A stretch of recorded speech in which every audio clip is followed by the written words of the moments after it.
મારા વહાલા વિદ્યાર્થી મિત્રો, આપણી સમક્ષ આજ 15મી ઓગસ્ટ નિમિત્તે એક સરસ મજાનો અભિનય લઈને આવી રહી છે જાસુડી.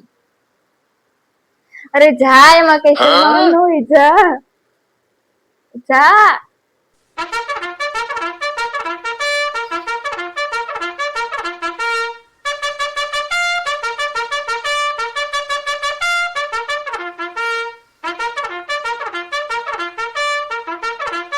यहाँ हर कदम कदम पे धरती बदले रंग, यहाँ की बोली में रंगोली 7 रंग, घनी पगड़ी पहरे मौसम है, नीली चादर ताने अंबर है, नदी सुनहरी हरा समंदर है ये सजीला, देश रंगीला रंगीला देश मेरा रंगीला, देश रंगीला रंगीला देश मेरा रंगीला, देश रंगीला रंगीला देश मेरा रंगीला.